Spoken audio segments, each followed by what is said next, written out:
Michael Jackson. If that's the name you haven't heard of for the past week or so, or you've been sleeping under a rock, I don't know what you've been up to, my dog, but that new Michael movie dropped, and I don't want to talk about the Michael movie. I want to talk about an album from him that I have grown to love growing up as a kid, and I feel like now after re-listening to this album recently, I feel like this is like my 10 out of 10 album recommendation and what I consider to be his best project, Off the Wall from 1979.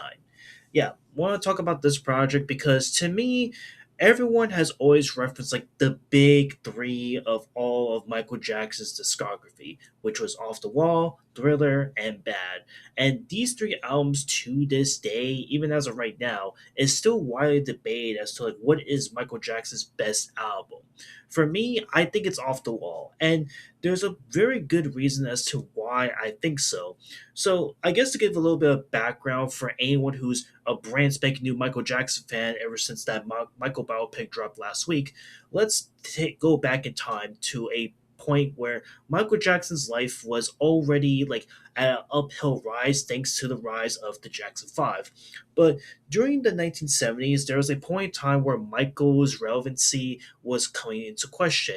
And case in point, like during this time period before Off the Wall did drop, he wasn't just completely dead radio silent throughout the 1970s, right? He was also dropping albums through the Jackson 5 label, but he was also dropping like solo projects here and there throughout like the first couple years in the 70s, from albums like Gotta Be There, his Ben album in 1972, Music and Me, and Forever Michael, which would be the last album to be dropped under Motown Records. And while all four of these projects, respectfully, in one way or another, has a cult following since then, this is the point in Michael's life where you could tell Michael's going through a really big transition from a kid up into a young teenager, and you can really see it in the final results. Hell, the album covers when you even spoil it for yourself. So, in this point in time, it seemed like Michael's like supposed career as a solo artist seemed like it was never going to happen. But lo and behold, there was so much like going on behind the scenes that it felt like we were actually getting the cuffs of something brand spanking new. And Michael knew about it, his brothers knew about it, and the first evidence of that coming to be was the 1978 film The Wiz, a movie that was essentially a retelling of the original 1930s movie of the same name, but now under just The Wiz itself. And while this movie was unfortunately a critical and commercial flop for its time, it has, again, just like Michael Jackson's first four albums, has garnered such a cult following. And this moment in the film was essentially like the blueprint of what was to come, given that this was the point where Michael's voice actually felt like the blueprints of what would be Off the Wall. And what's really crazy, before I dive even more deeper into this project, this album, mind you, came out in 1979 of August. That previously of that month of that same year was Disco Demolition Night, a moment in time in music history where some have called this the death of disco. And again, I'm not going to regurgitate what Disco Demolition Night is. This is essentially touted as the event that killed disco once for all, and you can look up the details as to why Disco Demolition Night happened for a reason. But the fact that Off the Wall came out a month after that event, I felt not only came in at such a perfect pivotal timing that disco was already out at the door up until that point, but simultaneously this was like a moment where, again, I felt like the stars were aligned to shine for Michael Jackson once and for all. And frankly speaking, it did super well. This project not only was able to reestablish Michael Jackson under the limelight and really got him people to take him as a solo artist more seriously, but this was the moment that for anyone who has seen the Michael movie, he really broke out of his shell. He really became his own person, had more creative freedom to do what he wanted to do, say what he wants to do. Whereas his last four projects, and even during the Jackson 5 stuff, you could tell he was really restricted based off of his what his father was telling him to do. So once again, I think we can confidently say that with that little history out of the way, To me, Off the Wall Michael Jackson is just an incredible, amazing project. In a way, it actually feels like another foreshadowing of another artist that I also want to talk about because I'm also a fan of her music, and that's Janet Jackson's Control. Like, think of that as like, the Janet Jackson's Control of this album comparison. That makes sense.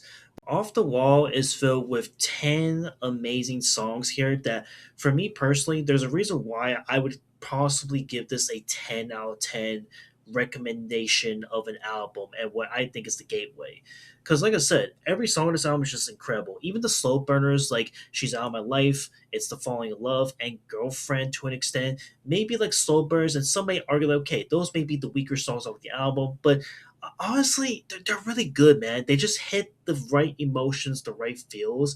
And to me, it just showcases like Michael's like amazing like breath control and just showcases like how much like talent he can go from going from like an upbeat song like Don't Stop Till You Get Enough to then going to like a slow ballad song like She's Out of My Life. And it's so good that he's able to just make this flow so well, and you're just never ever bored of this album. And believe me, these songs are pretty lengthy, at like 3 minutes at length at most, and some being like 6 minutes of length. So again, this project is just filled with so many bangers from top to bottom. And for me, it was actually able to capture the disco era so perfectly. And to wrap this up, I guess, because I have a feeling that there's going to be some Michael Jackson fans that would like to make me eventually want me to talk about Thriller or Bad or other Michael Jackson albums, right? I'm down to do that first and foremost, but for me, I wanted to get Off the Wall here out of the way because this is just a project that I think it's just my personal favorite, one that I absolutely think is Michael's best still to this day. A close second to that, in my opinion, which I would just throw out there right now, would be um, probably a toss up between Bad, Thriller, or Dangerous from Michael. But either way, this album is absolutely incredible. It's definitely a must listen, not only to get into Michael Jackson, but if you love disco music in general, man, like this is just the gateway to getting you hooked on disco. And if you love this album, you could probably listen to other disco albums that came out during its heyday and realize why disco is just such a beloved music genre in the first place. And yeah, that's essentially all I wanted to yap and talk about. Again, I know I could yap more and more about Michael Jackson's Off the Wall and maybe what happened afterwards or the tons of different artists that were told that were influenced by this project. But again, what can truly be said about this album that hasn't been said already? I've said what I had to say, and again, if y'all want me to talk about another Michael Jackson album, let me know down in the comments below, I guess.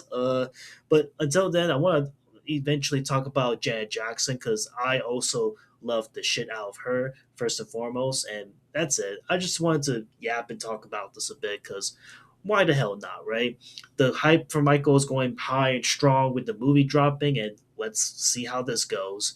And yeah, that's it. I'll see you on the next one. Later.